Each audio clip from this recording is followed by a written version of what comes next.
तो स्टूडेंट्स, आज हम सीखेंगे कि इलेक्ट्रॉनिक कॉन्फ़िगरेशन कैसे लिखनी है।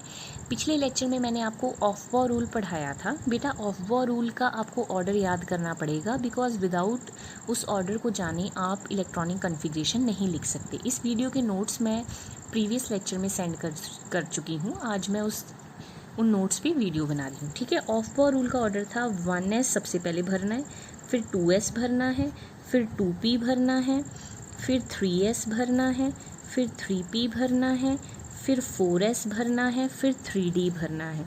पूरा ऑर्डर अगर नहीं याद होता तो यहाँ तक तो आपको ऑर्डर याद करना पड़ेगा, बिकॉज 30 एलिमेंट यहाँ तक भरे जाते हैं।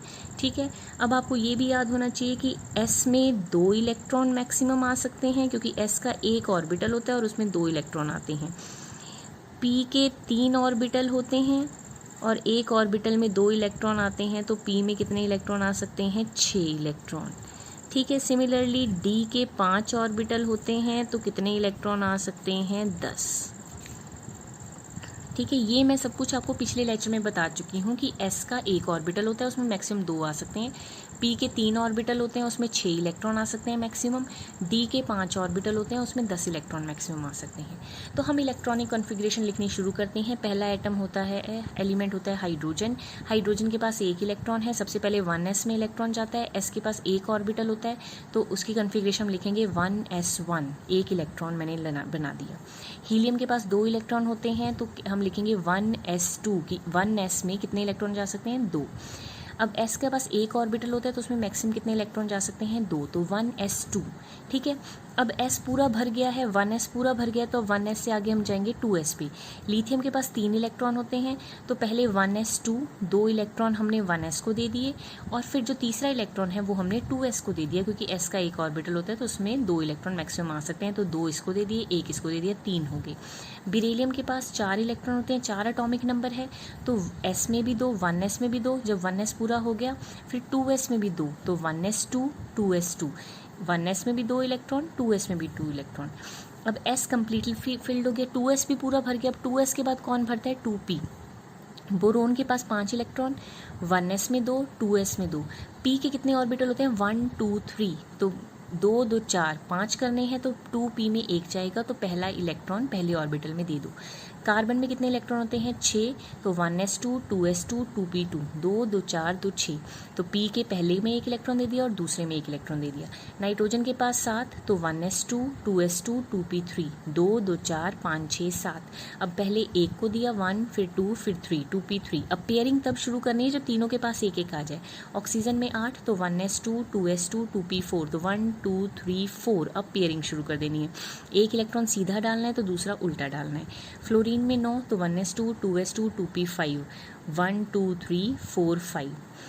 नियॉन में 10, तो 1s2, 2s2, 2p6। ठीक है, अब p पूरा का पूरा भर गया, क्योंकि p में मैक्सिमम 6 आ सकते हैं, 3 ऑर्बिटल होते हैं तो 6 आ सकते हैं।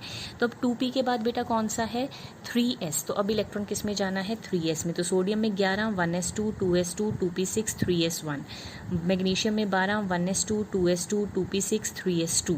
अब s पूरा भर गया, 3s। s में 2 ही आ सकते हैं, क्योंकि s के पास एक ऑर्बिटल, 2 इलेक्ट्रॉन। तो 3s के बाद अब नेक्स्ट किसका नंबर आएगा? 3p का।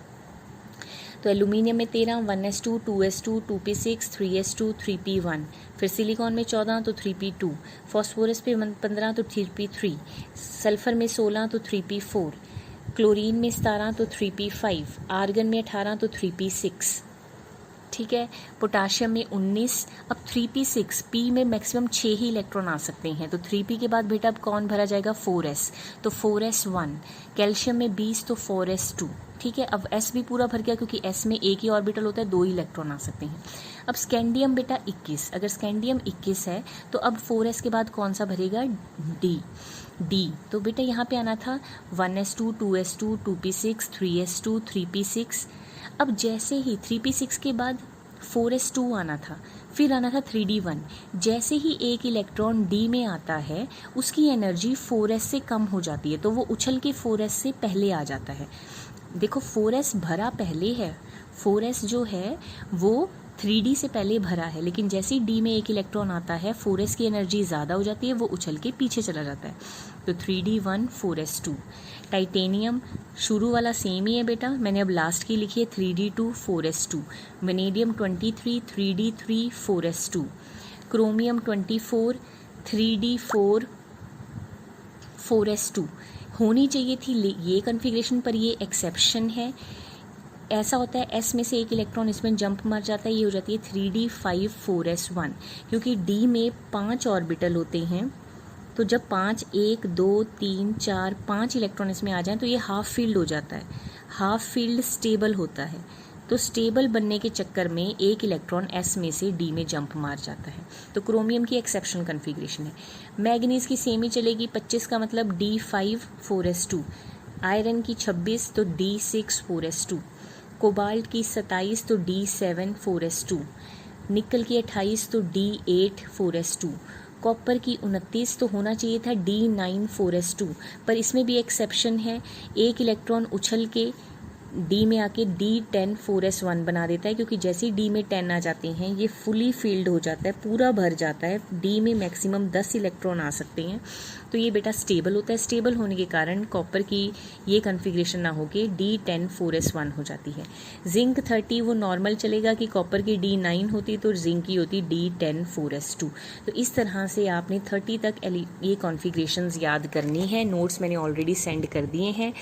ये इंपॉर्टेंट क्वेश्चन है कि क्रोमियम और कॉपर की एक्सेप्शनल कॉन्फ़िगरेशन क्यों होती है, क्योंकि क्रोमियम बेटा हाफ फील्ड होता है D5 और कॉपर जो होता है फुली फील्ड होता है D10। हाफ फील्ड और फुली फील्ड कॉन्फ़िगरेशन स्टेबल होती हैं, इसीलिए इनकी ये कॉन्फ़िगरेशन है। आई होप आपको लेक्चर समझ आया होगा। ओके, कोई डाउट हो तो प्लीज़ आस्क।